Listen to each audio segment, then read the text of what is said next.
Do you miss playing Dungeons & Dragons, or just have a hard time finding a group in your hometown? Maybe you just wish you could play more.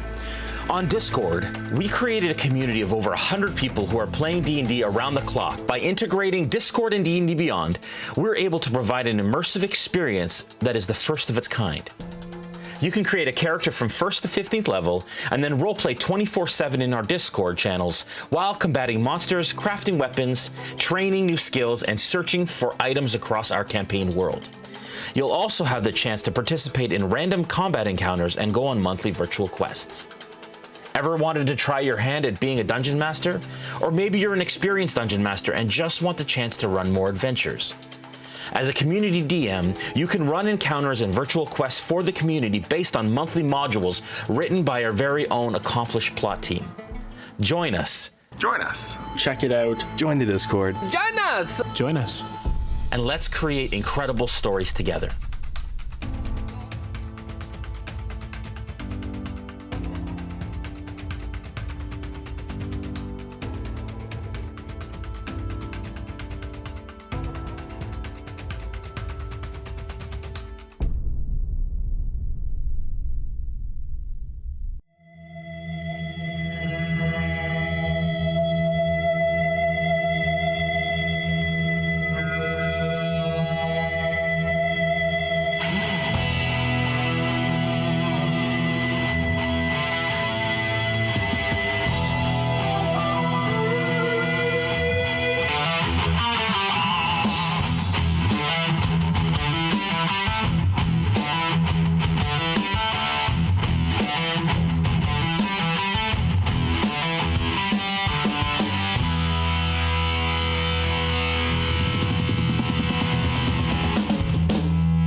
Hello, everyone, and welcome to episode 15 of season 5 of our Curse of Strahd campaign called Into the Mist. Very, very excited. We're going to do some quick announcements real quick. And then, quick announcements, quick. Yeah. And then we'll... Please keep it quick. Yeah, well, you know. We'll get right into it. Just a few to go through. The first is we want to thank our channel sponsors. The first, who is World Anvil. World Anvil has this amazing system online for creating narrative and lore for not only your TTRPGs, but you can actually use it to help you write narrative for novels and such. And so check that out. We have a whole presence on World Anvil ourselves, and if you use a promo code RealmSmith, it's 40% off a whole year now if you go and check that out. So again, promo code RealmSmith at World Anvil to get 40% off. Want to thank our second channel sponsor, Forged. They're an incredible, Forged Gaming is an incredible company that creates all kinds of tabletop accessories, some of them of which are the official Into the Mist dice, which are very jingly. I have a set, y'all have a set to use, and they're really awesome. They're like skulls and bones. We don't got a set. We'll get you. They sent you a set, didn't they? No. It should be on its way. John, we need to send that set. Yeah. You will get a set. We were supposed to. You will get a set. I promise. You'll get a set. All right, well, now to our next note. Kidding. You can use the promo code RealmSmith20 at the Forged Gaming website in order to get 20% off anything that you want from the site, including the Into the Mist dice or any of the other RealmSmith stuff, actually, that we have created and done. One awesome thing that we were able to do, Forged Gaming a while ago asked us to design some products for them, the first of which is this GM screen that exists right here on the table.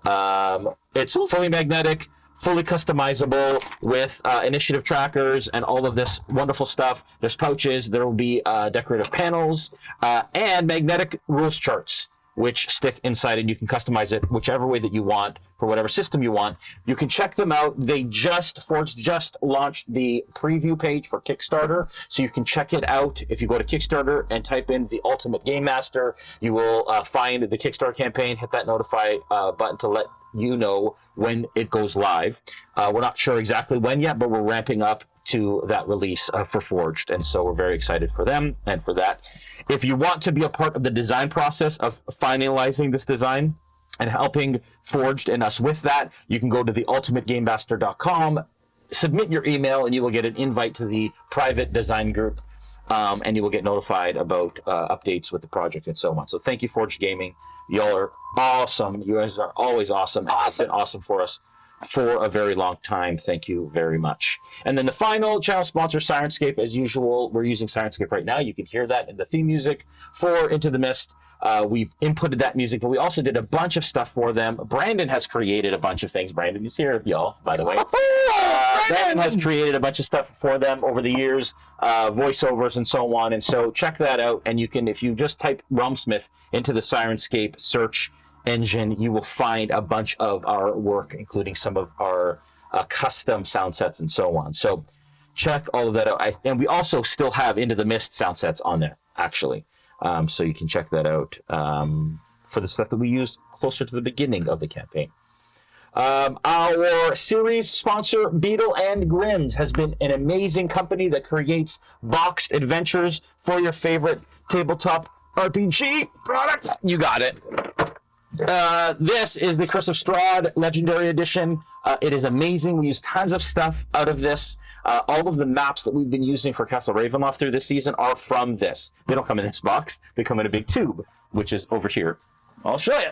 There's a massive tube with like 40 maps or something crazy like that in it. You can see all of them in there. Those are the ones we use for Curse of Strahd. There's no better way to run Curse of Strahd, frankly, than with maps that you can just jump in and out and put your character. Thank you, Beetle and Grims. Y'all are awesome. I am announcing it now. Next episode, so our finale, we will be giving away a legendary edition of Curse of Strahd box. Make sure you're in the chat during the session to enter in order to win that. So stay tuned for that and be here next week in order to receive that opportunity. Finally, I want to say an awesome thank you to our episode sponsor, which is Mithril Armory. Mithril Armory has created a bunch of awesome tabletop gaming accessories. They did the spinner dice a while ago. They've done a number of dice since then. And they're actually just finishing designing and going to be releasing, I assume. Yeah. I'm going to switch to Joel at this point, and Brandon. Hello, Brandon and Joel. And this is the new product from Mithril Armory, which is the sponsor for this episode. Do you want to Sure. walk us through it? These are awesome. They are basically individual dice, and there's magnets in them so that when you spin them, they kind of like snap to a specific number. So they're an improvement on our original spinners. Can you Mithril Armory. Can you twist it? It's hard to. It's hard to hear. You know, I'll pull one out, and you can see they're like. We can use the over. We can use the over. Oh yeah, we can. It looks like the okay, yeah, because stuff. Empire Strikes Back. It does look like something that's on the Empire Strikes Back, like one of the Death Stars or whatever. Well, yeah. So it's they're cool. Is what I'll say. They're awesome. And so there's a tray that kind of snaps everything in and holds everything in for each type of dice. Yeah. It's pretty great. That's awesome. So check them out. What information? Where can they find? You can go to scrollers.mithrilarmory.com to actually sign up for updates. Awesome. And we will tell you when it comes out. Amazing. Cool. Just reminded me I didn't grab dice. One. Oh, there you go. Luckily, you have time. Yeah, we'll send you some scrollers. Don't think they'll get there before we start this session. Well, they won't. Events. We have a number of events coming. GameCon Canada, that is in Calgary, Alberta, the weekend of June 24th. We will be doing a main stage show on the Friday night. Omega and Nora are part of that already, and we are getting a bunch of other folks involved. We have not announced what we're doing yet, I don't think.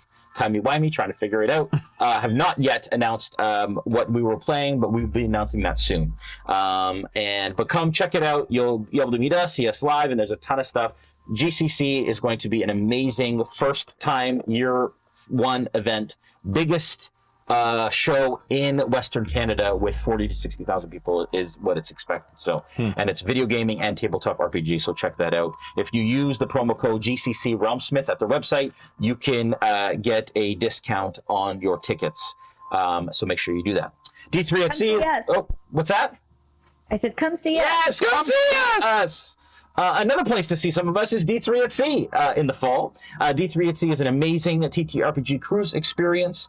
We have announced a number of GMs, including, let me figure this out. By this point, we've announced myself. We've announced Omega Jones. We've announced Dot Steverson, of course, who has been on the ship a number of times. We're kind of the returning GMs. Then we've also announced Katie Osborne, and we've also announced Jesse Jerdak, which is very exciting. We have 12 GMs coming. That is the plan. 10 to 12 GMs already that are needed. It's selling really quickly. Check it out. We're going to Bermuda for 3 days. It's going to be a fantastic time. So please, stay tuned for more on that. And then in July, D&D in a Castle. My table is full, thanks to Aaron and other folks who have already booked, which is great. But there are other GMs that still have spots open. So if you want to come to D&D in a Castle, check it out at dndcastle.com. A couple really quick general notes. Discord, if you want to join our narrative online and join the battle for Barovia, check us out at RealmSmith at patreon.com/RealmSmith. Become a patron. You can create a character at whatever level you decide to come in as a patron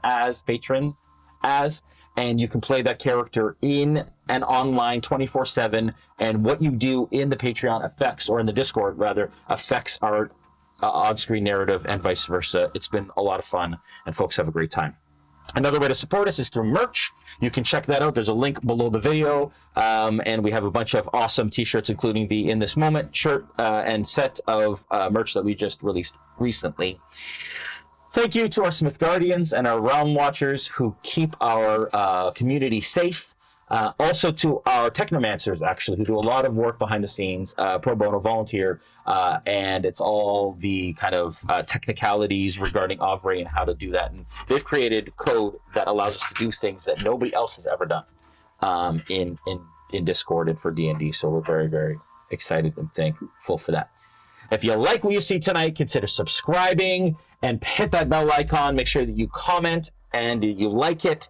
That lets everybody know that we're here and that you've enjoyed your time here. Thank you so much. And without further ado, for the second last time this season, let us venture into the mists.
All right, a quick welcome back to Brandon, of course. Happy birthday last week. Yes. That's why, or last couple weeks, actually.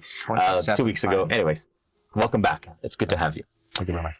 Last we left you all ventured back to Argynvostholt to rest and recuperate and debrief Argynvost and Godfrey and everyone else regarding what happened at Castle Ravenloft. You successfully brought back the Sun Sword and were able to level up and gain some new abilities and start to kind of understand some of those new abilities as you're continuing to progress in your adventurous lives and lifestyles. One thing was clearly absent the last time that you all met with Argynvost, and that was Sterling. He went up to attune to the Sun Sword, and then you found out that for whatever reason he had fallen asleep. And Noggins, you were able to figure out that he wasn't in his typical kind of drone. What do you call it? Sentry's rest. Sentry's rest. You were actually asleep, potentially dreaming. After some toiling and some trying to figure out of what was going on, understanding actually that the Sun Sword was sentient in that moment and was actually responding to to Aster and to everyone in the room, you decided to venture Noggins into Sterling's consciousness potentially. When you entered your dreamlike ability where you can enter other people's dreams and their minds, you saw that you were standing in what you know as the border Ethereal. And as everybody knows, Barovia, nobody can leave to any other plane. You saw that your companions sat around you, and you had a number of tethers connected to you. You had a red tether around your neck. You had a silver tether coming out your back, which you know is a tether of life. You don't know what the red one is. And there was a couple other ones, one around your wrist. I think you had three others. I had three others. Yes. I have them here. Yeah. You had three. Yeah. Go ahead.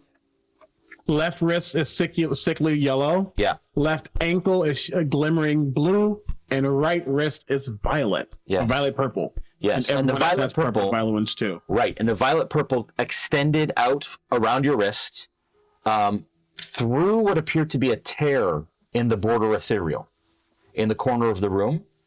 And you noticed that Sterling's sitting body, so his shell, the Warforged shell that he sits in, was sitting just outside the border ethereal in the material plane, of course, in Barovia. and his tethers went through that tear, through that veil. And you notice that purple tethers, violet tethers, connected to the rest of your companions as well. And I told you in that moment, you felt like, just with a simple tug, in that moment, you felt like with a simple tug, you could potentially pull them into the dream as well. Just a quick understanding. Does Sterling's physical form have a red? It has a red tether as well, correct? Correct. And Yeah. both his red and silver are going through the veil? Yeah, so his silver tether goes through out of the room into the material. The red also goes out there, but the purple tether goes through the tear.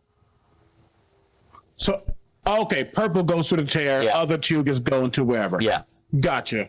That's right. No, I'm sorry. The purple tether, his purple tether, yes, you could follow. Yeah, so it's like you could follow his purple tether through the tear into, Yeah. into the other. Do our tears go through that veil too? Our purple tether, sorry? Yours does, but theirs goes to you. Gotcha. Great.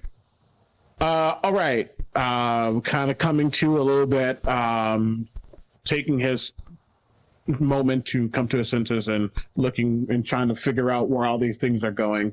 He will look down to Aster, Esmeralda, and Falfer.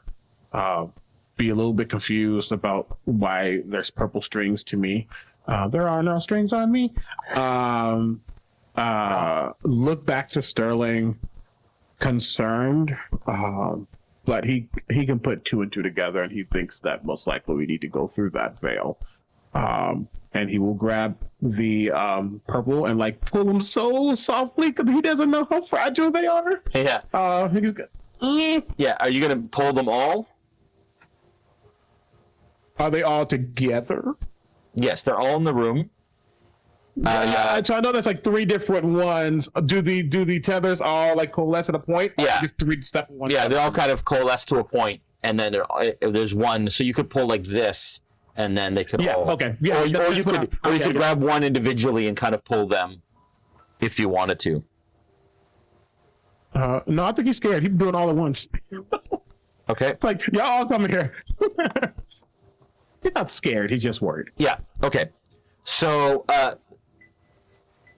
go ahead. I'm in Zelenog form in the dream too. Yep. Okay. Yep. Great. Okay. So you pull them all. Yep. Okay. Immediately, the rest of you who have kind of fallen into a slumber, thanks to the teas and your sleep spell, you all drift and all of a sudden wake up in this, it almost like, or akin to the Upside Down for Stranger Things. It's this mirror image of the real world, but there's like dust particles that are almost like translucent and shimmering running through it. And immediately you see this figure in front of you that looks like, and I don't know if they've ever seen, they have seen in their dreams. It is someone that you may have seen in your dreams. Specifically, more recently, Falfer saw Zelenog in his dream recently. The only one who hasn't seen is Esmeralda. Yeah, and were we being pulled out of dreams that we're already having? No. So that you come into consciousness in a dream when this happened. So you were just kind of asleep, and then you were pulled into this space. I'll start with Falfer. Falfer, you're pulled into this space. And you all see this as you stop and you kind of start to look around. Falfer, you are still your purple-skinned self with the kind of crown of antler sort of horns. You see the same thing I just said. Same room, in a different plane of existence. Everything feels a little tingly. Everything feels a little distant. There's a tear in the corner. You can see Sterling's figure outside of this space. Okay, kind of on the other side, so it's muted in grayscale. You all are in full color, but everything in the room is muted grayscale from where you were before. You see that a silver tether connects from everyone's back, and everyone in the room has a red tether around their necks, tied fairly tight. And it's a little unsettling, actually. And it's this kind of red, almost like viscous, shimmering material. And that goes out into the material plane and out of the walls and wherever that goes. Everyone has a silver tether, the tether of life, which connects you to life coming out of your back. Fel, for you specifically, around your right wrist, have this charcoal tether that has slight shimmering glowing embers that kind of coalesce through it. On your left wrist, you have a viscous and tar sort of one. So coal, tar. Yeah, charcoal, kind of on fire, smoldering. Left is this viscous, almost like a venom sort of kind of weird tether on your left wrist. Around your left ankle, there's a dark and wispy tether. Okay. And on your right ankle is a deep purple. And that one, so every appendage that you have is tethered. And not everyone has the same amount of tethers. Okay. The one on your ankle, The purple one? yes, is immediately the most evident in your mind. And that feeling that you have from time to time, or almost kind of like regularly, but you've gotten used to it, is that feeling of being seen. It's that Morgantha sort of connection. You feel it stronger in this space. And that tether feels tighter than the rest of those tethers. Okay. And you get the sense immediately that that tether is tied probably to her.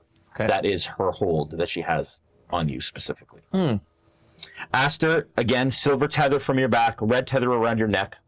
And then you have a tether that is made of tendrils of black smoke that extend from your chest and head out into the ether somewhere, back out into the material. Esmeralda, your tether of life is there, silver tether. You have a red tether around your neck, a charcoal tether with glowing embers, much like Felfer's, on your left wrist. And then on your right wrist, you have something that nobody else has, which is a ghostly blue tether. And that tether kind of comes off and droops slightly, and all of you see that it is tethered to the wrist of a young boy standing beside Esmeralda. This boy has blonde, kind of dirty blonde hair, kind of, a little bit bigger in a bit of a sort of curly mess. And this child looks around and kind of doesn't believe that he can be seen by you. And kind of like is taken aback when he starts to kind of catch everybody's eyes. Of course, Esmeralda, you recognize this as Erasmus, the son of Van Richten. Am I able to speak to him? You can try. Why is it that you're here with me and not where you should be? I don't know. I was standing here. I was watching you through the barrier.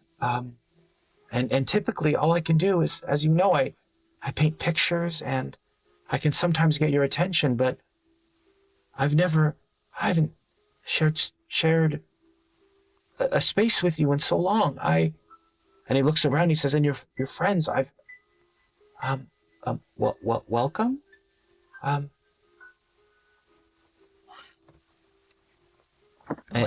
And he kind of like nervously sort of like kind of plays with his hands. I have a quick question. Based on what he just said, Yeah. he's been kind of with Esmeralda, like sporadically. I can always see into the border Ethereal. Have I seen him randomly and not known who it was or not really recognized? I would say yes. You've absolutely. And Esmeralda, if you remember, you gained the ability to commune with him from one of your dark gifts. And so this is the other side of that gift. This is actually stepping into the border Ethereal where ghosts and spirits exist. But why are you with me and not with your father, who misses you so much? I exist in both. I go back and forth. I think of you and then I'm there, and then I think of my father, but I'm not allowed out of this place. So my father is not here in this place. And so I've been spending my time near you. Why? Keep you safe. I was randomly walking, watching you through the barrier, and I would place my hands on it, and I would yell, and I would try and get your attention, and then for the first time, near all the tents, you and my father were together for the first time. You saw me. Yes. And I know. And now, you're here.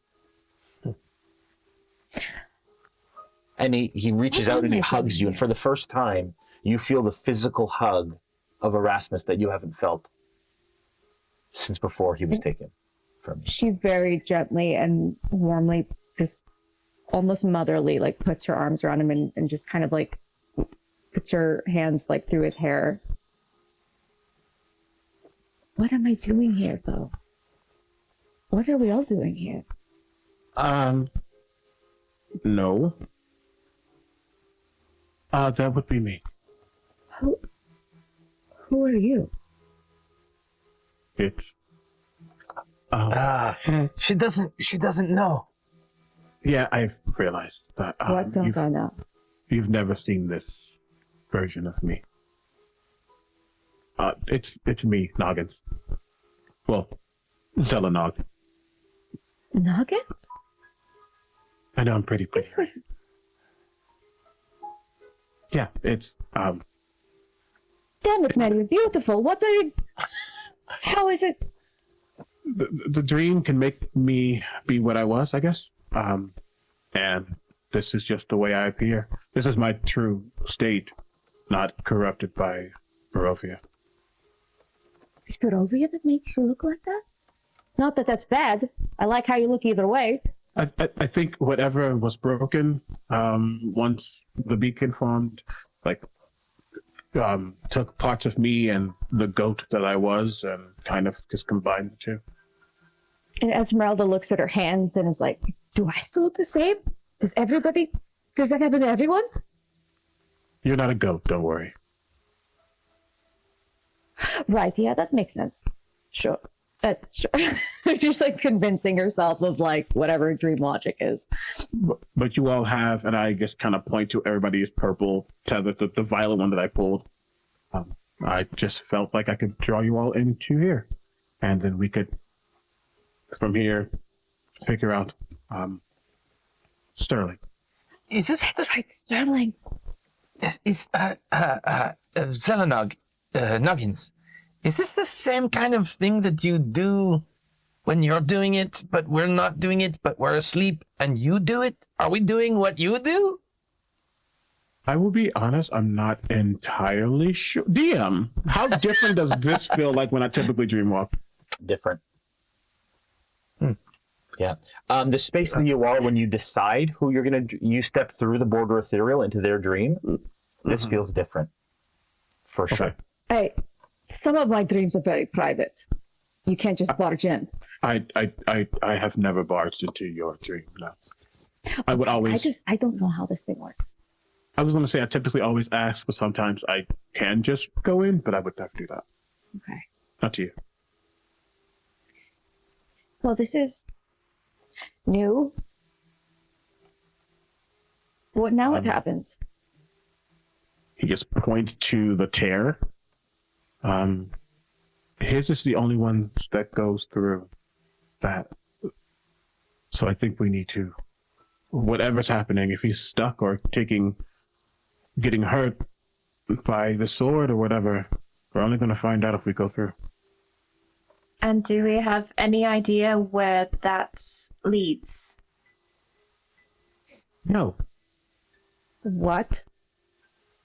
I know many dreams. I don't know everything, and that looks different. You've don't never know. seen a Terry thingy like that? I've no DM.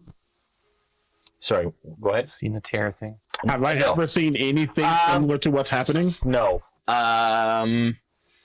Give me an Arcana check. Yeah, that tracks. 13. Okay. With the 13, you know that obviously there are veils between the various realms, various planes, of existence.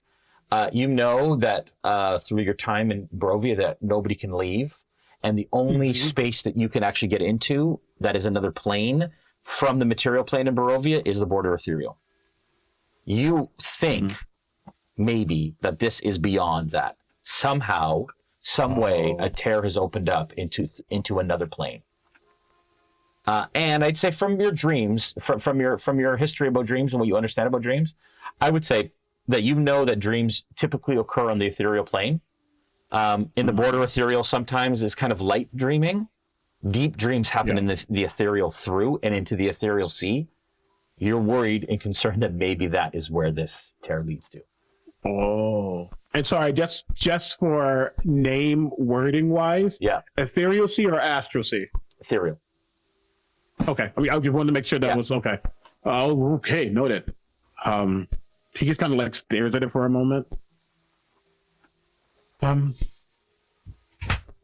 Maybe it was something. Maybe I kind of pauses. Whatever that is, it's past the ethereal. It's past where we are, which is both good because it means something can permeate, get through Barovia, but also bad because it means something powerful was enough to permeate and get through to Barovia and get him. And it might go into a space that even I can't comprehend or know what to do. So we should just be careful. Well, are we going to be able to come back?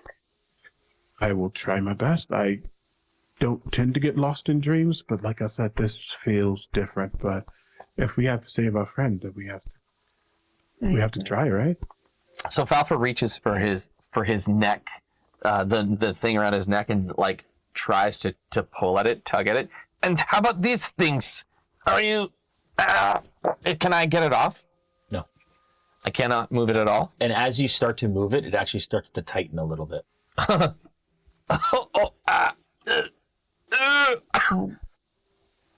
And Esmeralda will try, like, she holds out her hand and tries to cast like a cantrip in her hand. How does it even work? Yeah, it does. In this space, it does. Okay, well, whatever is there, at least we have our abilities. I guess we came here for to see if Sterling was able to be saved or being damaged or whatever was happening to him. We needed some answers. Maybe we should see if he is here. Is Sterling in there? Yes, he is in the room. He's not in this room. His space isn't. He's right. His shell is on the other side. Right. So everyone can see that, right? Yeah. Okay. So, could we try to get over there, or how do we do this? I think we just go through. Okay. Okay. I will protect you all as much as I can. You all know that, right? I will keep you restored and I will try to be a guide, but you all are... I don't know what to expect, and I don't want you to think that... not saying you do, but I don't want you to think that I have a... what is that one game? They played it in... I don't know, like it has a get out of jail free card. Like, I don't have that. Sure, I understand. It's just being here makes you kind of realize what a small world you live in. And Welcome Makes you to... feel small. it's so strange you think that, Ezzy, because for me it's like all this stuff is happening all the time, but we do not get to see it, makes the thing feel even bigger. No, I mean like the places, but it makes me and everything that like I worry about feels so insignificant. I see. I don't think it's insignificant. It's just different. It's that this is what my grove and this is what we do. We protect the dream. We learn from it. We are guided by it, but we also use it to gain answers and help as we can. So it's a big reason why I'm trying to end the nightmare. You can see how bigger it actually is. Can we see if we have different tethers to each other, so we can see each other's tethers? That's a great question. You cannot see. No, you cannot. Actually, I'll say that you can't see. You can't see the tethers other than the silver and the red for each other. Okay. Including me? Not making me special or anything like that. but Including you. The only tethers that you can see is the purple tether that goes to others. Uh-huh. But other than that, I don't see, you don't see each other's Right. tethers. Okay. Okay. Right. Yeah. Darn it.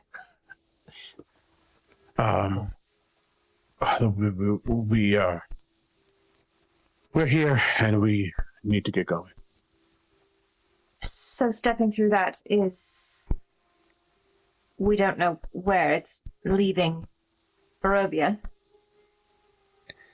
I'm going to, as they're talking, I'm going to reach into my my little component pouch, and I'll pull out a couple of seeds, and I'll just almost literally start braiding in the air. And as I do, there's going to be a braid of vine that I just continuously make, and then I literally like try to basically start wrapping it around each other's wrist. Let's just stay together. Right. Right. I'll go first. Erasmus, have you ever been through there? He looks over and he says, I've never seen it. I've never been able to go anywhere but here. All right.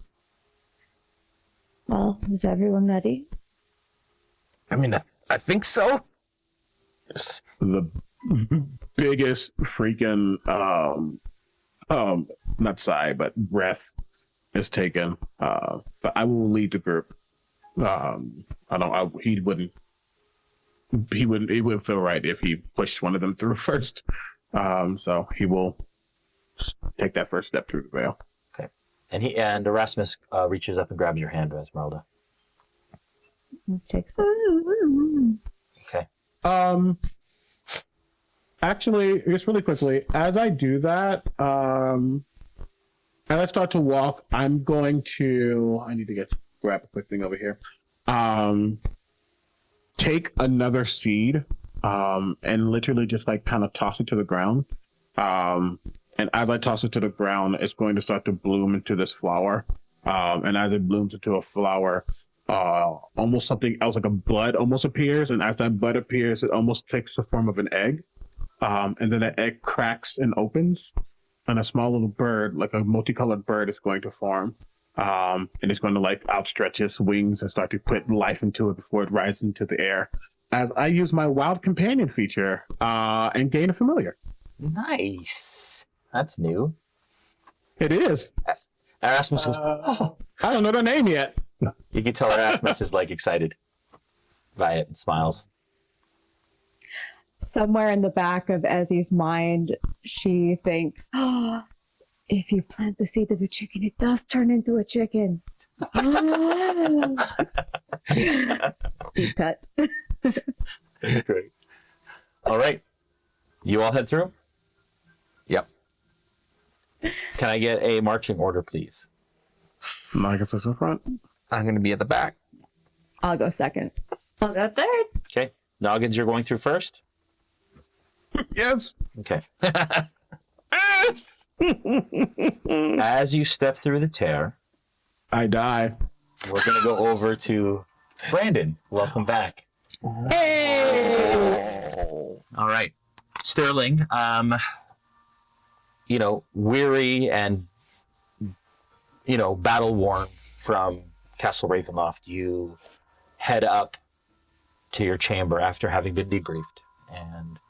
And as you know, you've been pretty anxious to attune to the Sun Sword. Is there anything that you want to do in your chamber before you sit down and try to attune to this item? I will consider reading the Book of Poems. Yeah. But again, I can't bring myself to do it. Okay. All right. And so you put the Book of Poems away and you kind of take it out. And again, every time you do that, there's a rush of emotions. There's a rush of memories that come with it. And as you kind of sit in your typical Centuries Rest chair, the bed has gone unused in this chamber, clearly, since you got here. You hold the Sun Sword in both hands. And as you start to kind of focus on it, you start getting flashes of what feels like emotion. You take more time, and as you do, you kind of fall into a bit of a trance. The emotions get stronger and stronger and stronger until you can almost hear what it is feeling. So you can't hear words, but it is communicating emotion to you. And every time it does, you can swear that the little gem on the crossguard section kind of like pulsates a little bit. And finally, within, I'd say, an hour, you get the sense in that time that you are now communicating with this, that you have now attuned to this item. And you get the feelings and you get the understanding of what this item can do. And I will give you now the information for the Sun Sword. Actually, you can add it to your character sheet. I think it's under Sun Sword in D&D Beyond. And not only do you get the sense that you can use it, but you're still in this kind of trance. You haven't quite completed it. And kind of a strange thing happens. You feel like it almost sorts through the amalgam's consciousnesses. Conscious nine? No. and you sorry. And you get the sense that each one of them sees a value in this item, even past the idea that it's potentially used to fight Strahd. I'll give you a quick understanding of what it can do. Again, it's a sentient weapon. It speaks to you. It speaks to you through conveying its emotion, and it has an intelligence, a wisdom, a charisma. It is like a sentient ability. It also has hearing and vision out to a range of 60 feet. And it has 4 attacks. It does not. Damn it. It's worth a shot. Yeah. Yes, you do get a sense of good from it. You also get a slight sense of chaos as well. You also get the sense that this sword is very, very much so singly focused. Like it has a single purpose, a single focus. And that focus is actually quite aligned with your own. Hope to the land, destroy Strahd. Like you keep getting this emotion, like the devil must die. Mm-hmm. We must end him. Help me end him. And this is the kind of constant sort of feeling that you get from it. You also get the emotion of revenge from it, and that the sword wants you to help it get vengeance on the devil. It feels personal.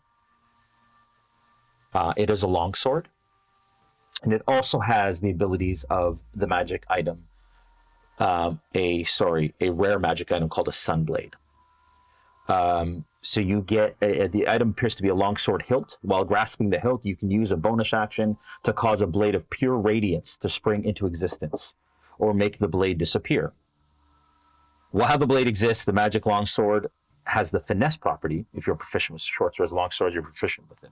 You get a +2 bonus to attack damage rolls made with this weapon, which deals radiant damage instead of slashing damage. When you hit it, an undead with it, that target takes an extra 1d8 radiant damage.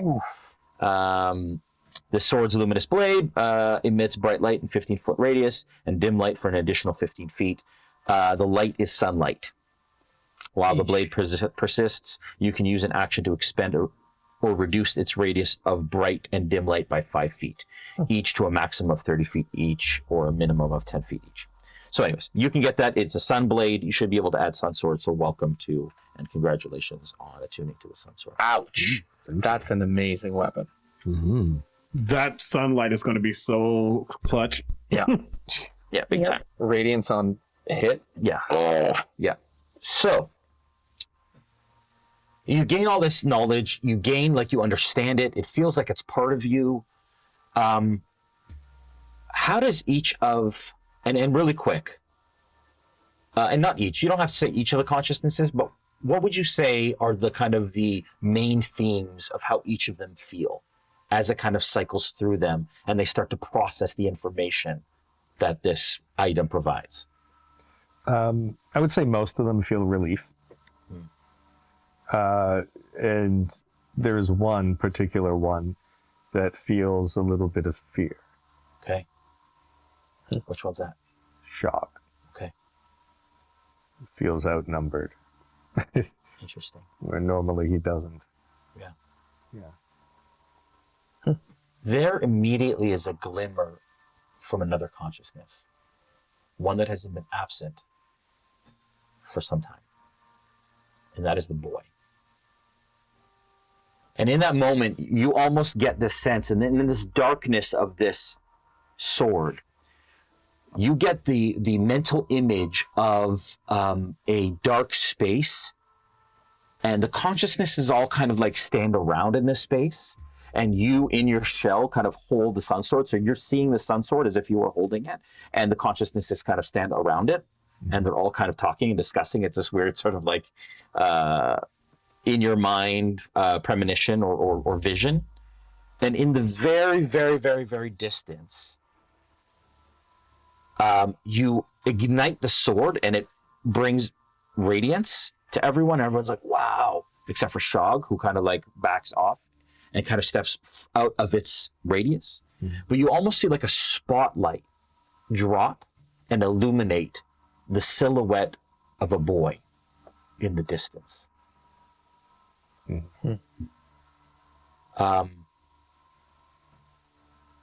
And immediately the sword says, through its emotion, it conveys to you the emotion of hope initially. And the second thing it emits is kind of the emotion of being driven. There's a task at hand, and that it can help you. And in that moment, you feel like if you kind of follow the sun sword as it is, that it will draw you back to the boy. Okay. What do you do? Do I feel like it's an offer?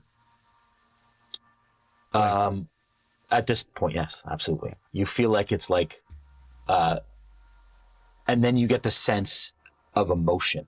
The emotion back is balance. And the sword senses that maybe there's an imbalance, and that it offers to help. Okay. Then Erebus, which would be the one holding the sword. Yeah. He agrees. Okay.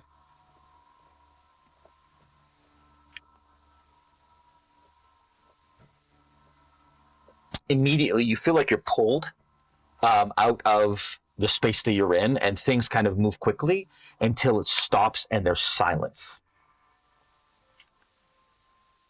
And in that silence, you get the sense again that you are in a space, as the rest were, that isn't the material plane. You get a sense that you're no longer in Barovia anymore. As you look around your room, much like occurred to the rest of the party, you feel like everything else is grayscale. You have crossed through some sort of veil, you have crossed through the barrier, and you are now in some other place where you're present and everything in Barovia is muted, your room, and you see this tear. Sorry, you don't see a tear. I'm sorry. You stand in this room. You do see that you have a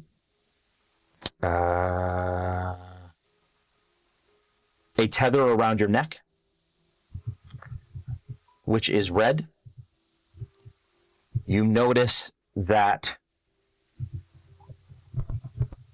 you also have a tether to your back that is silver. And then you have a viscous and tar black tether on your left wrist. Immediately as you stand, you kind of stand up off your chair and you notice that you kind of leave the Warforged behind, and you are yourself. You're a little bit taller than you remember yourself being, and you feel a little bit taller in this time and in this space, a couple inches maybe. How many inches exactly? 7. 7. You're 7 inches taller, quite a bit. And as you kind of stand in this space, you are your Warforged self, but there is an individual that stands beside you. You are no longer holding this sword. And as you look to your right, you see this handsome man with pulled black dark hair that is in a kind of a braided sort of ponytail. You see that he is in glistening armor. And he has the sun sword at his belt, but it is sheathed, scabbarded, and it has a blade that you cannot see currently. You recognize this individual as Sergei, the brother of Strahd. And he turns to you and he says, "You are searching for the boy." I am. Come. And he steps across the room and he draws the sun sword, and the sun sword has this crystal blade. It's not the radiant blade that you saw in your visions. It's just this crystal blade. You imagine maybe this is the way it was when he owned it. So it has obviously lost its blade since and have been replaced by this radiant sort of energy blade.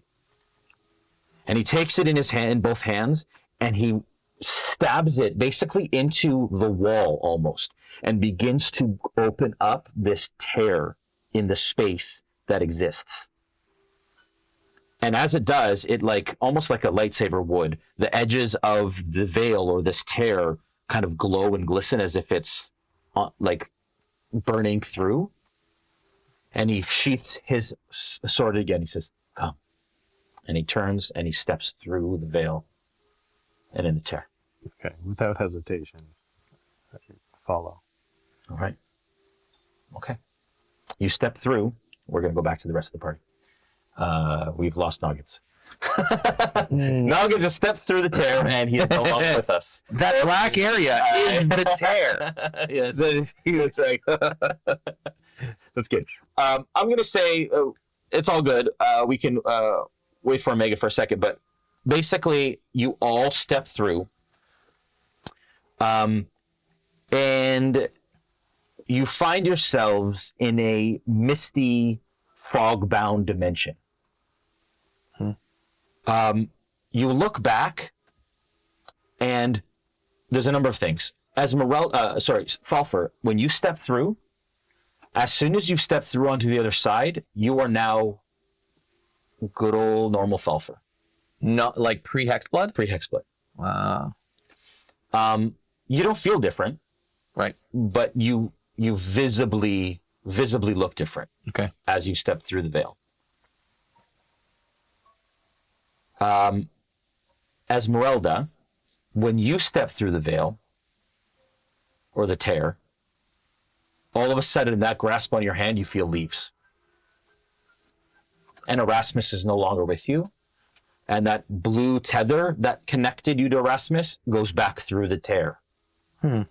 As if he couldn't enter the space with you. That's strange. Does this feel, you mentioned it's the kind of fogginess of the landscape. Does this feel like when you are trapped in the mists of Barovia, or is this completely different? This feels different. And you notice that the red and the silver tethers, actually all the tethers go back through that tear. They all lead back to where you came from. Where are we? And you stand on a shore, it feels like. And almost as you kind of step off, you can see through the veil slightly, and you see the room still as it was. But you stand on the shore of what looks like a fog-like lake or a sea, with fog that basically trails off like water and is kind of undulating across the surface. Does it seem familiar? No, you've never seen this before. And how close are we to the actual water? You're like feet. You're right on the edge of what appears to be a shore of sorts. I just kind of want to like touch the water. Like, is it water? Is it solid? Is it? No, your hand goes through. It's like fog, and it kind of wraps in around you. It feels cool to the touch, like a mist or a fog would, with slight condensation to it.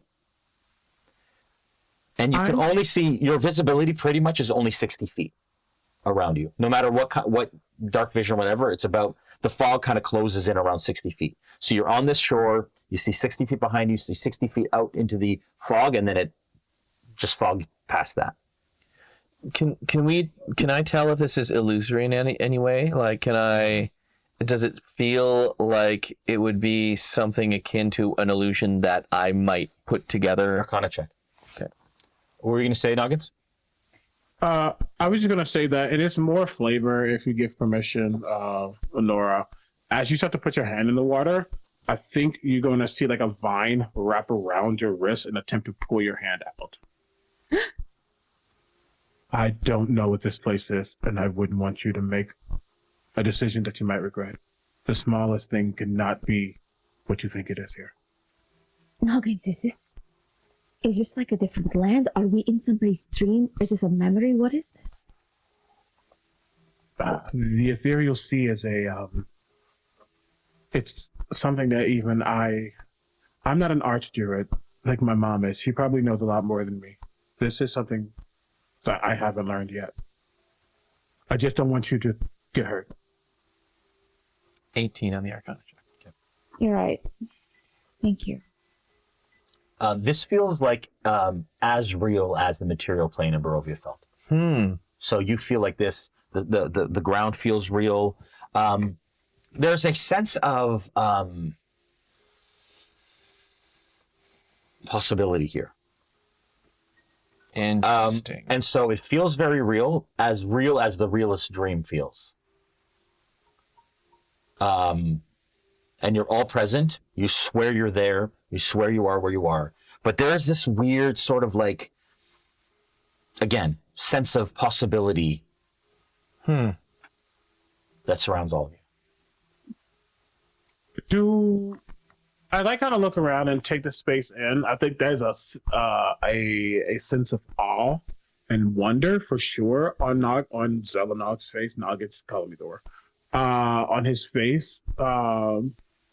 But it kind of like tightens a little bit. Like he does when he goes to other people's streams. He's going to try to like just like lift his hand and like try to will some of this dream water to his hand. Yeah. See if he has any type of power like that, like he does when he goes into someone else's stream. Give me a wisdom check versus your intelligence check.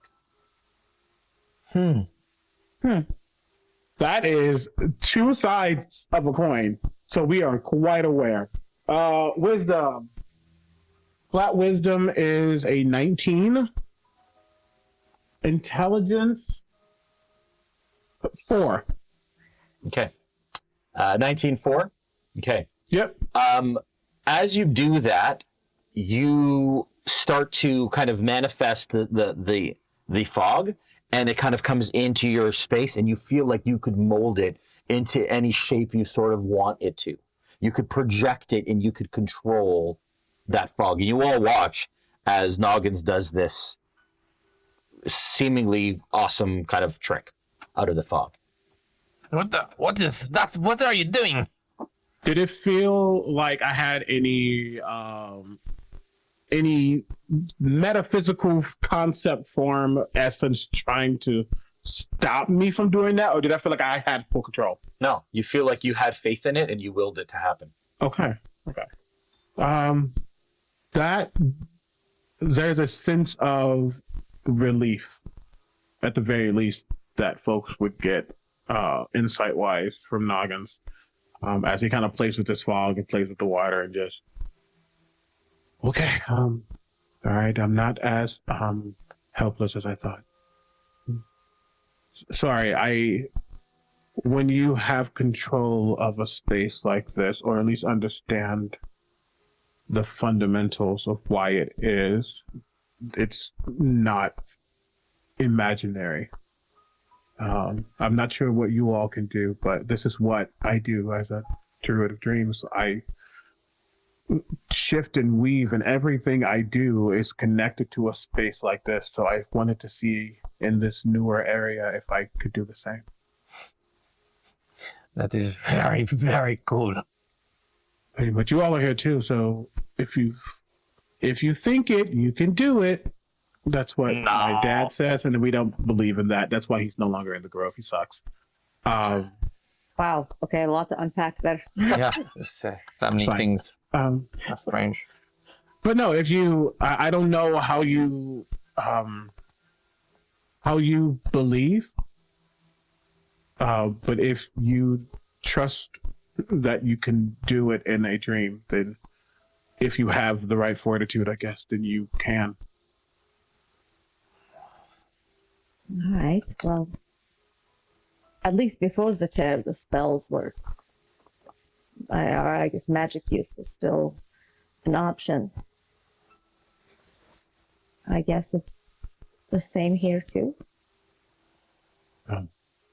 Yeah, I'm just going to produce a flame, It produces. and that's mine. Yeah. And yeah, kind of. it's not that putrid, sort of greenish, nasty flame as it was in Barovia. So your magic doesn't seem to be taking or being demented by the Barovian power that it was Like, when you were there. that's surprising. So I'll be like, what did you know? What are you doing? That's so crazy. Do it again. Do more things like that. It's just, I guess, like toss the fire at Falver. Whoa. Not like the herd. Yeah. Like toss it at in its direction. Catch. Yeah. Whoa. No. Yeah. Am I able to imagine manipulating it in any way? Give me a wisdom save versus your intelligence. Oh man. Not save, sorry, check. Wisdom check versus my intelligence. Okay. That's a 16 against. Yeah. Added 4. So that's a 16. And then intelligence versus my 17. Okay. It comes at you, and you try and like grab it, and it kind of like bounces off your chest and down, goes tss on the ground. Okay. I'll just assume, does it hurt me at all? No. Like, okay, I can't do what you can do, but still very, very cool. And I'll just go like look on the ground, like see if it turned into embers, if it's burning the sand, bits of wood, or no. That's so crazy. It's very much like what happened with the pies. In my brain, I mean. I think. I can't say I know the correlation, but That's fine. how does Aster look? Same. He just like starts to look over, gets like Not that she's like the newest and whatever, but like you just want to make sure that she feels comfortable. But also you are being quiet. What does that mean? This is a lot. Yeah, that's fair. Well, Is this real? I mean, as real as it can be. It's I'll pinch Falfer. Ah! Does it hurt? Yes, it does. What are you? Oh, no, I get it. Ouch. Yes, I'm real. What's your favorite flower? Mine? Mm-hmm.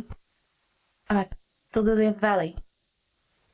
I'm going to reach down onto the ground and just like pick up some dirt and just hold it in my hand and like hold my hand closed fist in front of Alistair and then just open it. And there's nothing there for a moment, but then you see a small little sapling. You using Druidcraft for that? Yes. Yeah. But as it begins to grow, it'll turn into a little valley, and it'll actually be purple toned, and the edges of it will almost seem like frail, not frail, but like wavy in a way, and that waviness almost like undulates between like blue and silver in a way. She'll kind of like reach out and like very, very like gently take it out of like the dirt. Okay. And you're in control of this place? No, probably not. That was more what I can do, but I'm just saying like what we're doing is real. And for the first time when using your Nice. Druidcraft, it's actually manifesting the way that you intend to. It looks like a lily of valley. It doesn't have thorns. It's not slightly muted. It's vibrant and pure.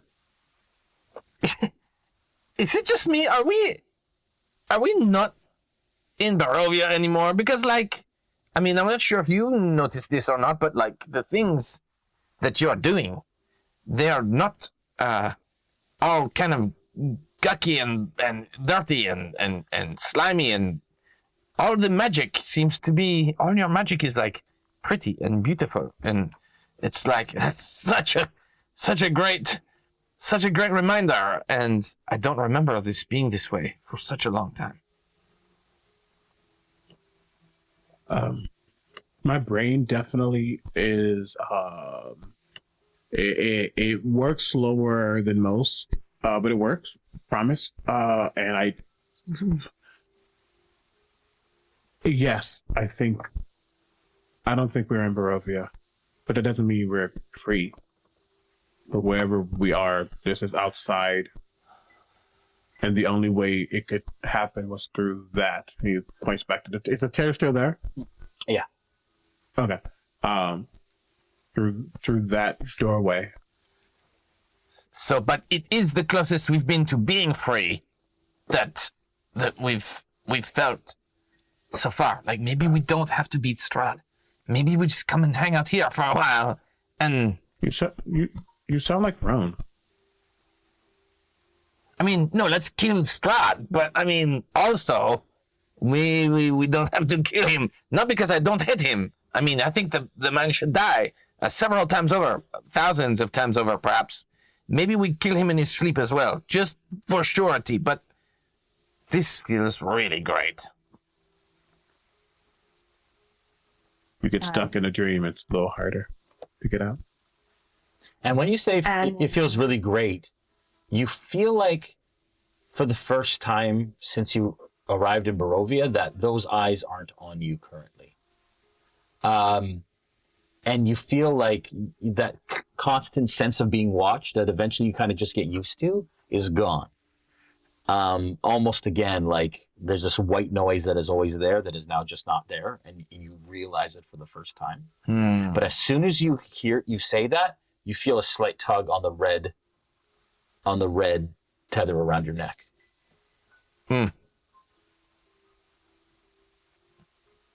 When you say get stuck, do you mean there's a chance we could get stuck here? No.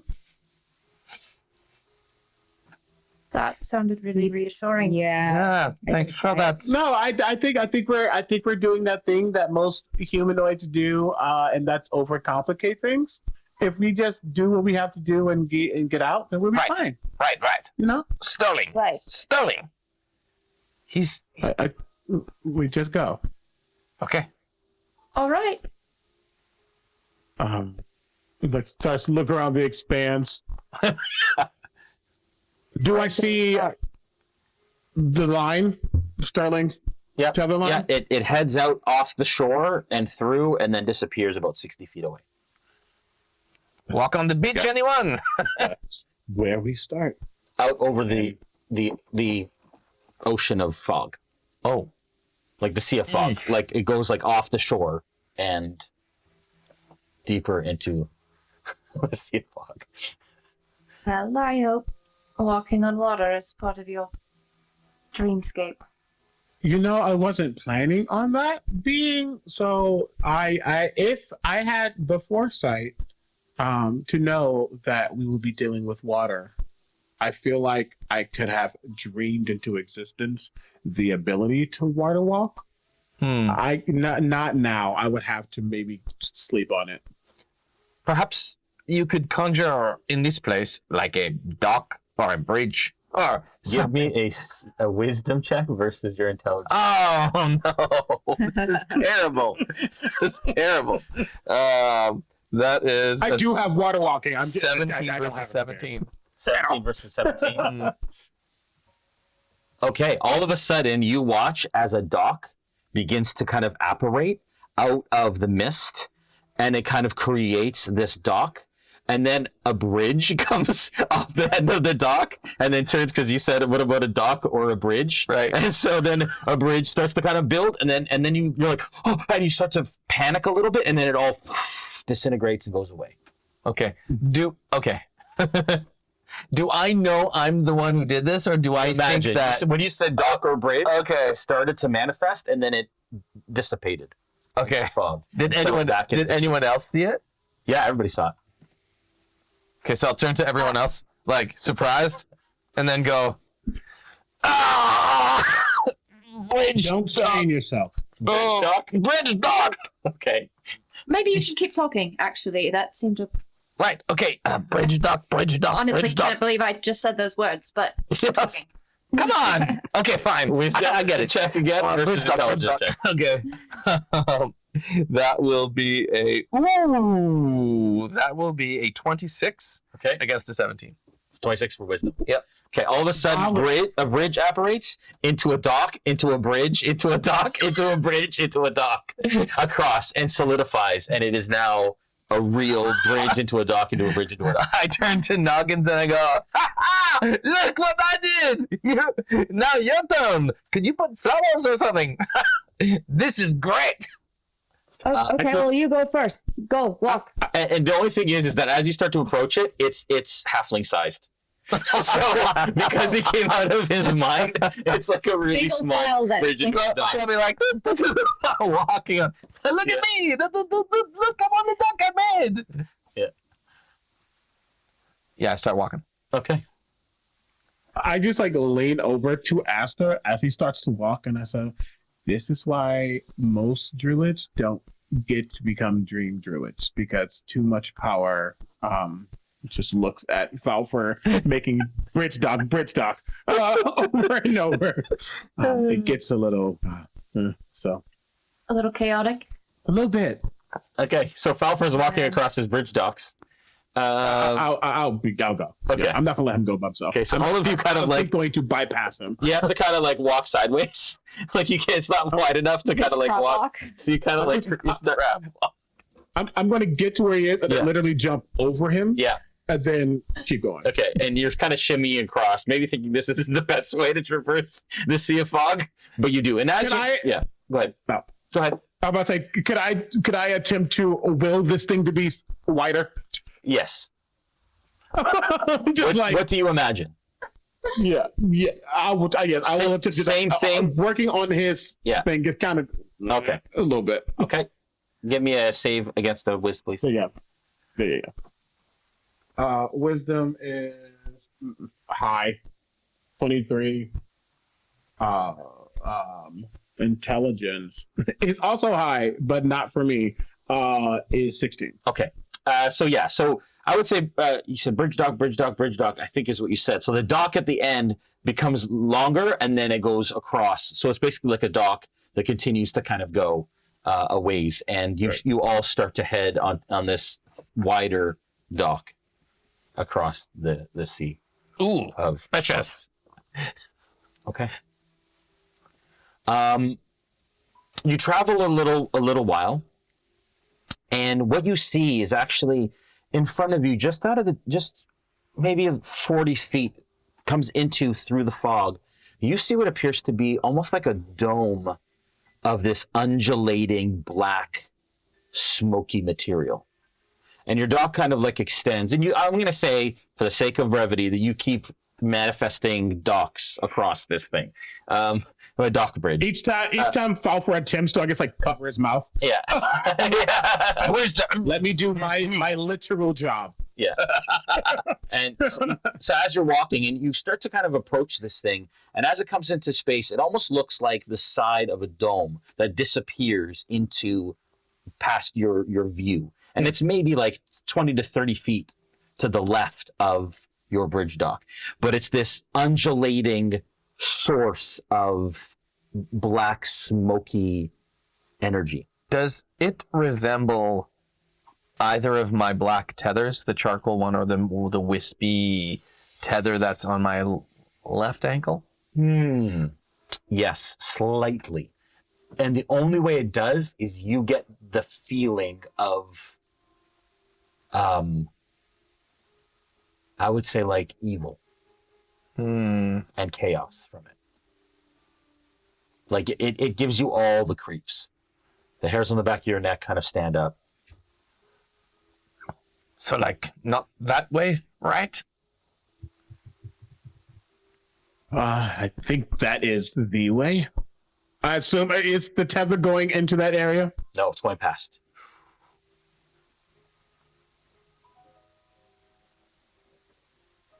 I mean, we don't have to visit everything we see, right? No, we should avoid. If we don't have to do that, we should avoid that. Do you have any inkling what that could be? Or what might be lurking in a dream space like this? Arcana check. Especially the Arcana check for you. Or history check, depending on what you want. I think it's the same. yeah. Can I guide us myself? Sure. And then Falfer, as soon as you kind of reach this thing, you look back. I'm going to retcon a little bit because I forgot. As you were leaving the shore, just before it went out of view, you looked back and you could see the tear. And it was just like, the veil. It's a shimmering veil just on the other side of this little shore that almost like the Argenvostholt, the side of the room has been pulled off the wall. And then there's just a shore You into kind of this. see into that space. And you can see the silhouette of Morgantha standing right at the veil, looking out towards you. And as you do, that purple tether you feel it kind of like tug a little bit, and you keep going. And the further you travel, the further you feel away from her, and the more it's tugging, or the less it's tugging. Yeah. So the tighter it gets in a sense, but the less of a hold she has on you. You feel like less of her presence. And you were missing. Yeah, I think you missed SMITHGARDIANS because you were away, but he's normal Falfer as soon as he stepped in. I got the notes. Thank you. Okay. I am very shocked at my 18 on the die. I'm actually going to make this history. Yeah. Because I think it'd be based on probably what his mom has told him Sure. or things that they might have experienced. Yeah. So with guidance, it's actually a 21. Okay. With a 21, you know that being a dream druid, you would have known things and you would have studied things, and again, your mom probably would have told you things, and so and the people in your grove and the folks that raised you and taught you in these ways. The ethereal is the place where dreams exist. It's the place where dreams manifest. As you go deeper into the ethereal, those dreams get more intense, both dreams and nightmares. And typically, they get more dangerous or more real the deeper it goes. The veil in the ethereal, between the Shadowfell and other planes of existence, determines what manifests. And so you imagine, though you've never seen it with the 21, that this might be a dream bubble, or more importantly, a nightmare bubble, where the Shadowfell has crossed over with the ethereal and created a nightmare. So that is somebody's nightmare that they may be living inside of that, inside of that dome, inside of that space, where the Shadowfell has crept in to the ethereal.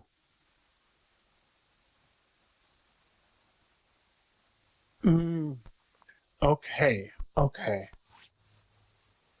I don't want to derail, but I have a thought. I'm really you're gonna see Noggin stop for a moment, and just kind of stare at it. He's not close. He doesn't want to get too close. But he's gonna stare at it because for there to be a nightmare out here so close to the veil that Barovia's in, he's now wondering whose dream that might be, whose nightmare that might be. And he says, give me just a moment. I'm not going in. This is a type of information that's useful for me. I'm going to put a hand on Esmeralda's shoulder if she allows. Yeah. I'm going to say, just watch me for a second. Sure. My eyes go immediately cloudy, and I put my consciousness into my familiar. Okay. And can I, if I know that this is happening, could I cast protection from evil and good on whatever, either Noggins or the familiar? Yep. Yeah, you'll see the familiar start flapping. It's a hawk. It's a multicolored hawk. Start flapping and swings in front of you to kind of signal that it's me. And I'll be like, wait. And as it flies over, I'll just boop. And I'm going to attempt to. If this kills us, I'm so sorry. I want the hawk to attempt to go into the bubble. Okay. To get a view from inside, just to see what it might be. And because I'm putting my consciousness, it's my eyes and ears with the hawk. So I want to see if I can get any information. Okay, inside. Wisdom save, please. Oh my God! Okay. I'd say for the hawk. It's for the hawk. This is scary. 19. Okay. With a 19, the hawk enters through, and immediately in your vision, you see what appears to be a bedroom. As it kind of starts to circle, and you see what appears to be a young girl, in a room. But you notice that the room has kind of an Eastern vibe. Like, it's not quite Barovia or anywhere you've been. It's got a bit of a different cultural aesthetic to it. And you see that this girl has her covers pulled up right to her neck, and she's staring into the corner of the room. And she is shaking like this, and she's looking, and you look in the corner of the room and you see two smoldering red eyes staring back at this girl who stares at the corner.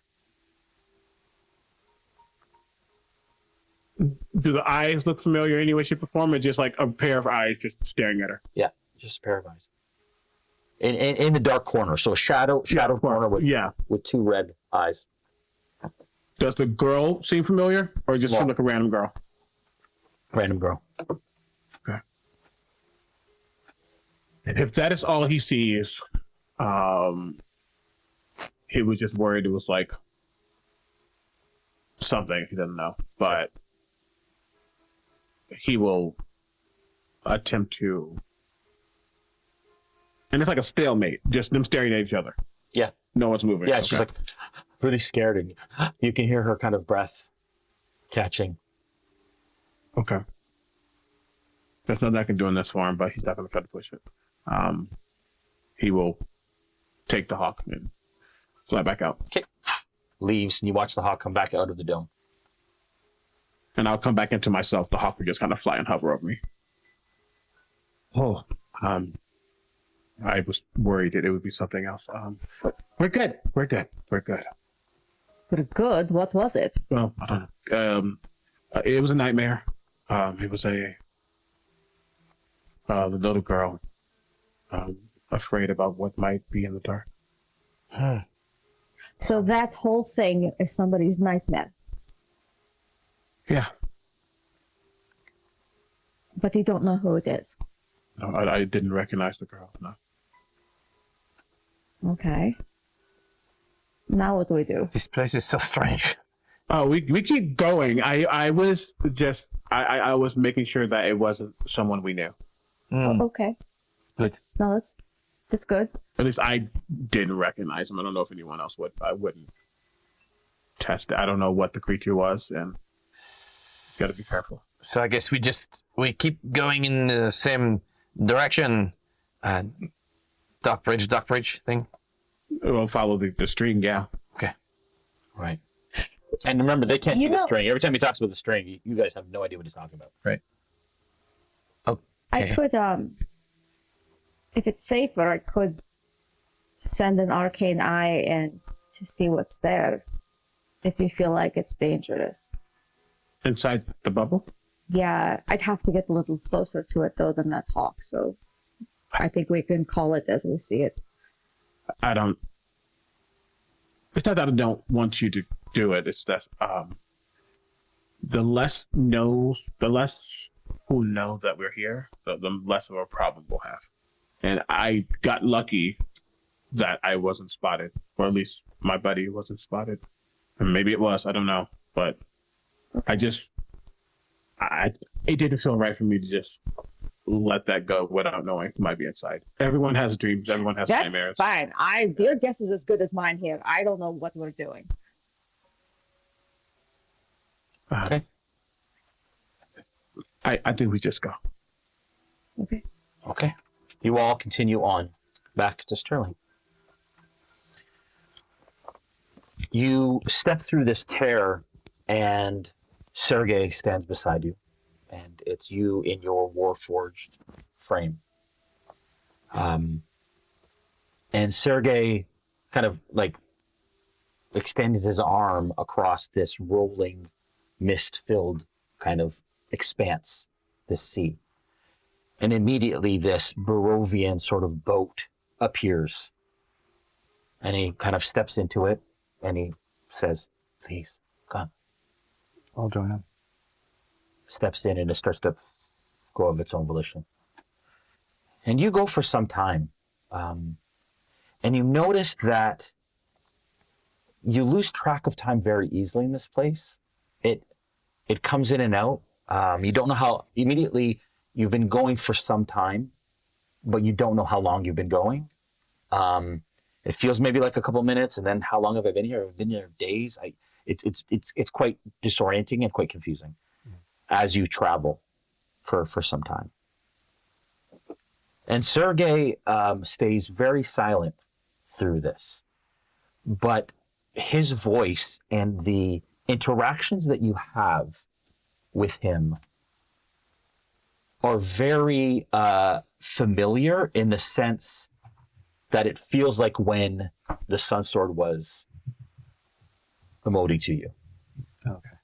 Like, you don't know necessarily if it's his feelings and his like thoughts in the sword, but you absolutely get the sense there's some sort of correlation there. Mhm. Is there anything you want to do as you kind of travel this sea?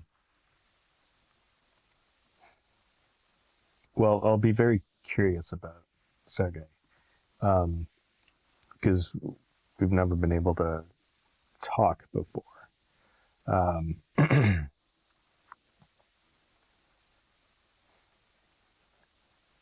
Sergey,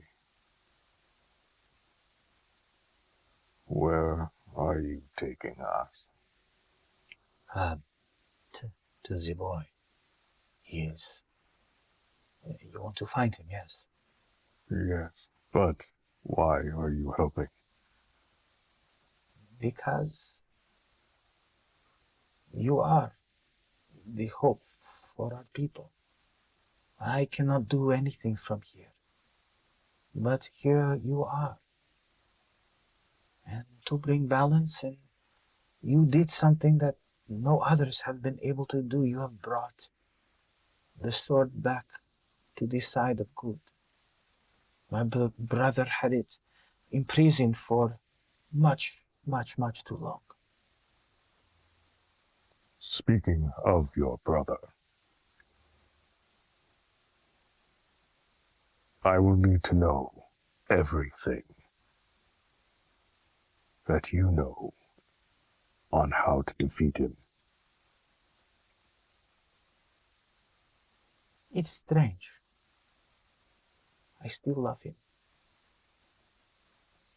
He was corrupted by greed. He was corrupted by his need to feel important and to succeed. I don't know where that came from, but my heart breaks on this side for him. Even though you know what he did to me, even though you know what he did to Tatiana, my love. But her and I are together now. And immediately you feel another presence in the boat, and you look back, and it's the visage of Tatiana that you saw in paintings at Castle Ravenloft. And she sits in the back of the boat, her fingers kind of clasped in her lap. And he says, there is not much that I can tell you regarding how to kill him or how to stop him. I know you have been collecting and devising. I've seen it from this side, but I cannot help you on that side. I do not know. I am happy. I am happy in this place, in this quiet place. So I understand.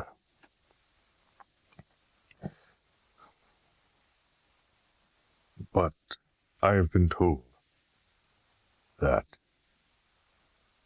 he cannot be truly stopped.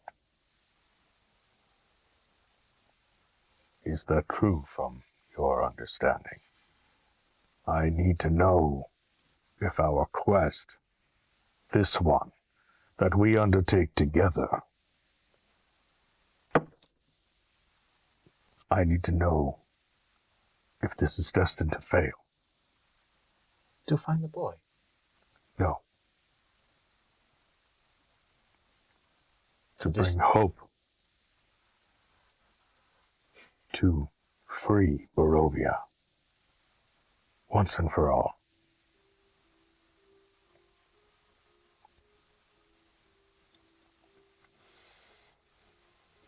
Many have tried.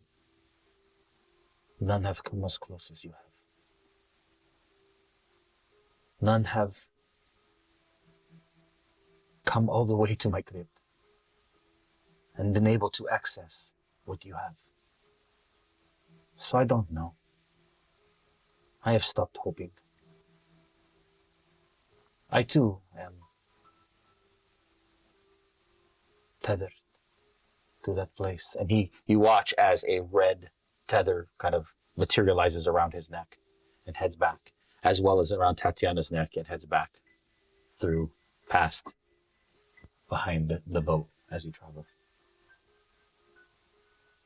So I'll see that and consider that that red tether may always be with me, even if we succeed.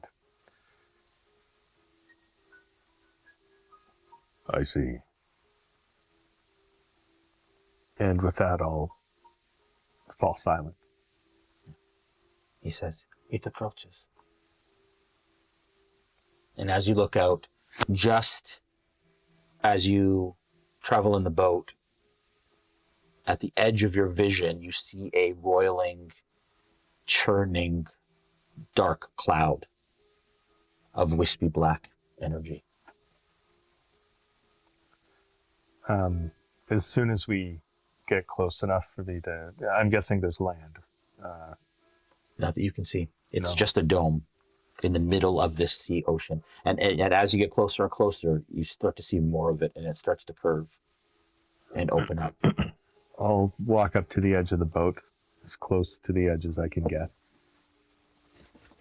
to get closer to it. If that's where we need to go, Yeah. then I want to get there. Okay. All right. Give me a wisdom save versus an intelligence. Wisdom check versus an intelligence check.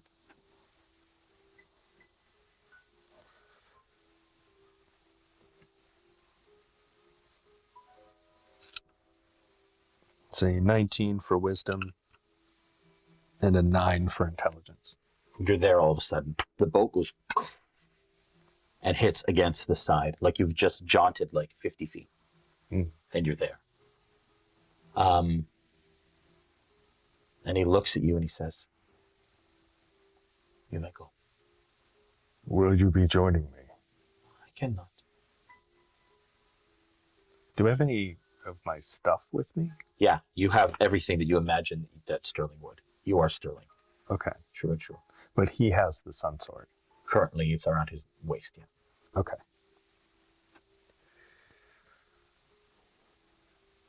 So I'll nod to him and Tatiana, and I will hop off the side of the boat into Okay.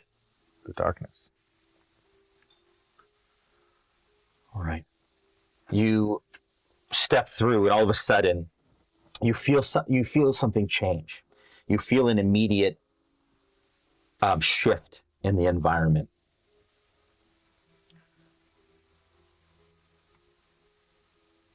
And everything goes dark for a second. And then we have terrain in Minision. One moment, please. While we... Oh, snap. Okay. This shift is sponsored by. I don't know. Go ahead. You can talk about a sponsor. That's okay. Who is it? Whoever. Mithril Armory.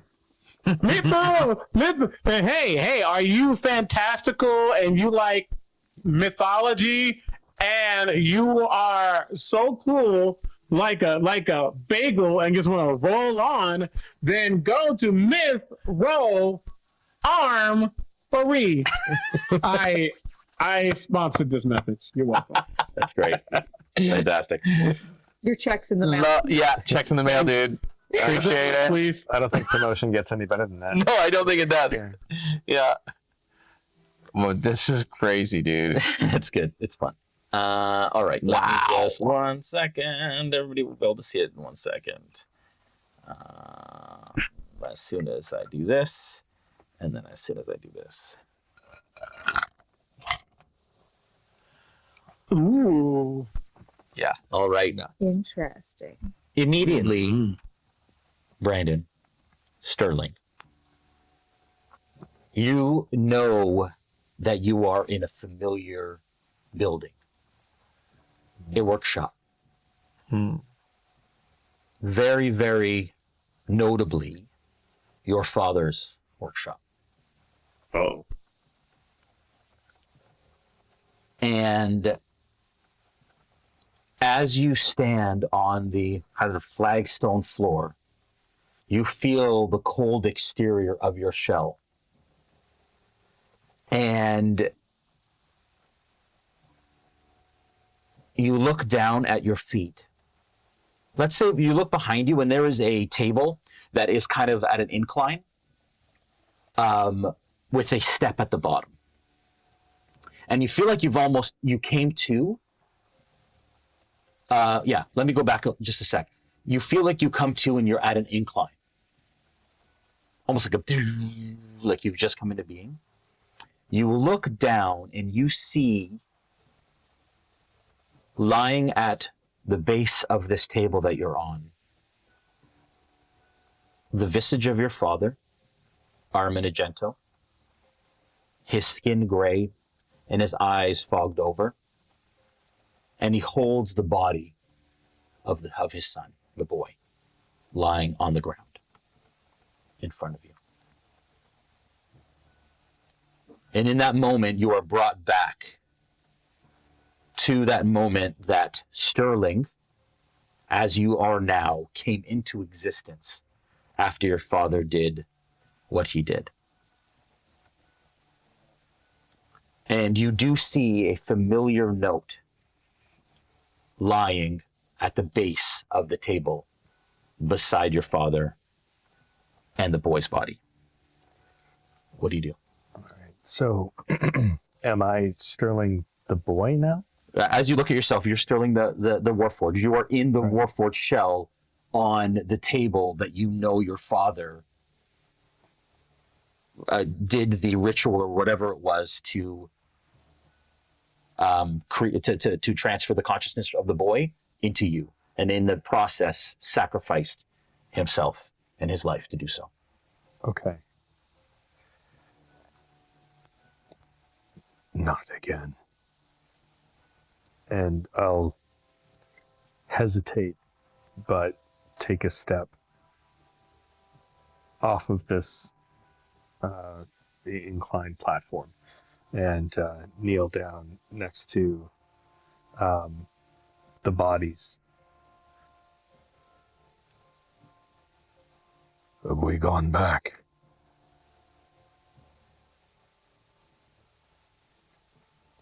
And I'll lift up the note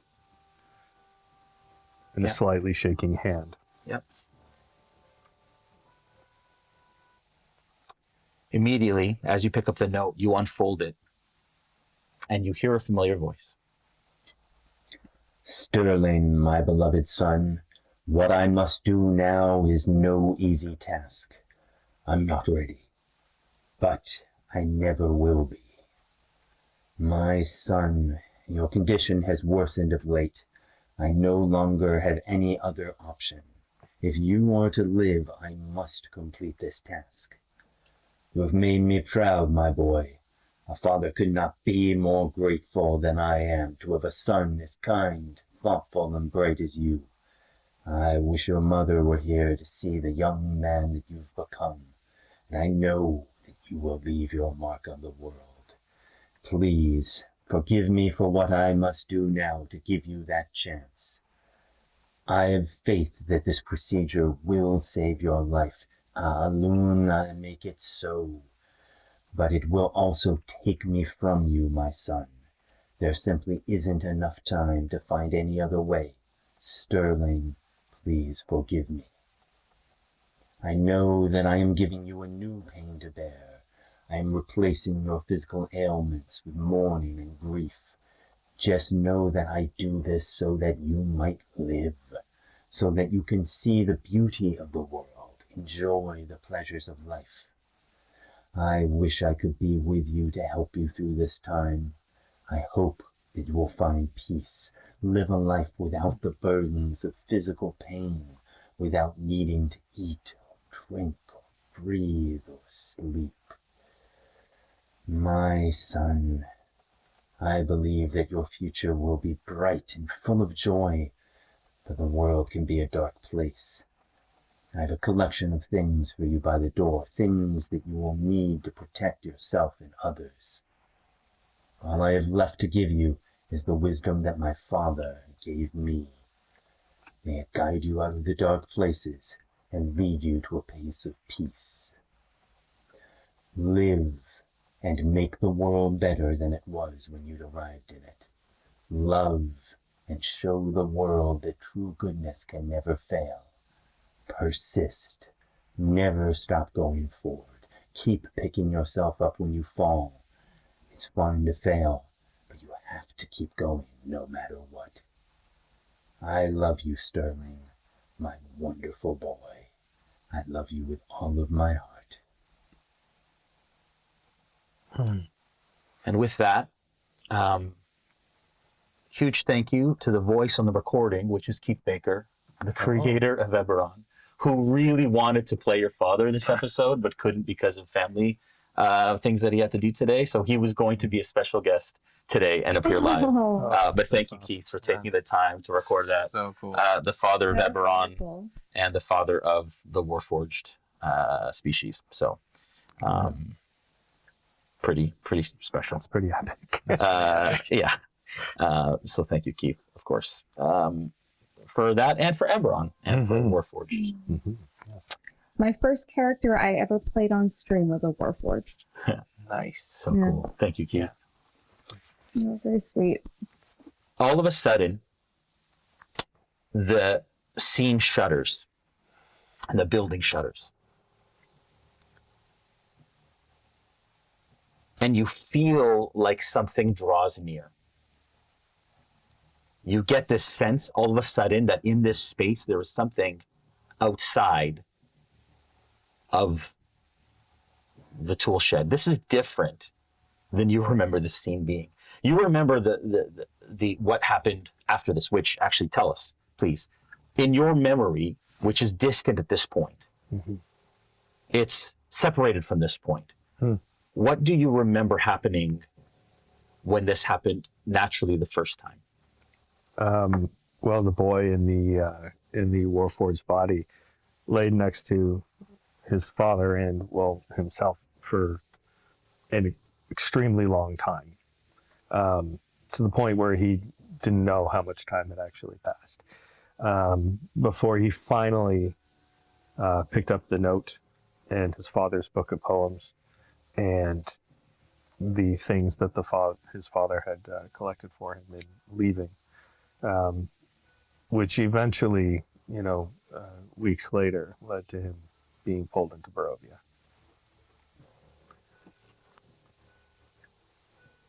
So as the scene shudders, there's almost like a disturbance or a kind of a interruptance in that memory, and you're thrust back into the now, and so that kind of like played through almost in fast forward, and then you're brought back. The scene shudders again, and immediately you are on the ground, and you are lying beside the two bodies. And as you look up,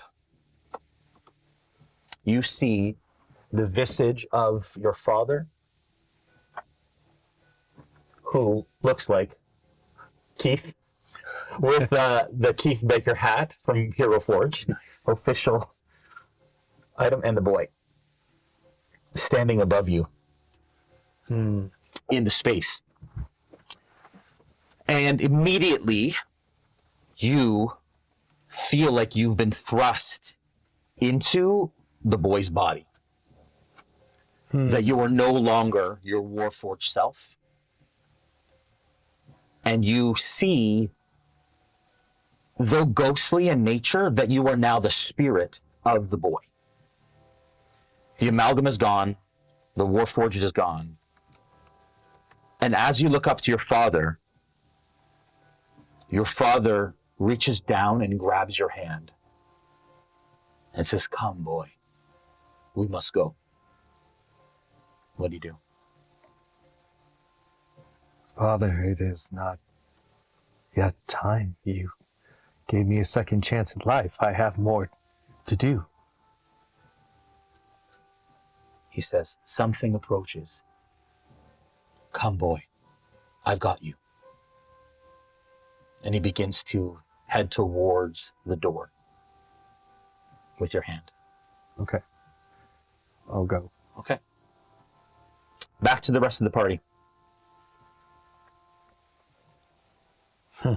You all Following the continue that I see. following the bridge dock. And Yes. as you do, The DBDB. yeah, the DBDB. In the same way, you sense the fact that you don't know how much time has passed. It's weird. Time in this space, you don't know how long you've been traveling. You don't know how much time has passed. You don't know how long it is to go. And as you're all thinking that and talking through it, immediately in front of you, you see the dark mass of undulating, dark, wispy energy that looks a lot like the one that you passed, what we call the Nightmare Cloud. And it is at the very distance of your vision. And you can see, Noggins, that your tether... Wow, they're in Eberron. I didn't know we had motorcycles. that your tether leads directly through and into that cloud. And that is where we're going to end the session for this evening. Thank you, everyone, for watching. Tune in next week for the finale of Season 5. This has been fantastic. Thank you again, Keith, for showing up in recording. And we wish you could have been here, but we totally understand, family first. And we wish you all the best. And thank you. And hopefully we'll have you on at some point in the future. As well, thank you to our channel sponsors. Of course, Beetle and Grim, our series sponsor. And then Mithril Armory. You can check out all the wonder that is the Scroller Dice. Yep, Scrollers. Just Scrollers. Check out the Scrollers at scrollers.mithrilarmory.com.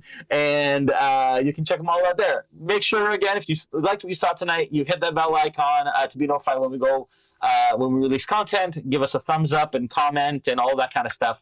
Love you guys. Love each other. We'll see you next week. Make sure you tune in because we will be giving away that Legendary Edition Curse of Strahd box from Beetle and Grim. Bye, everyone. Bye.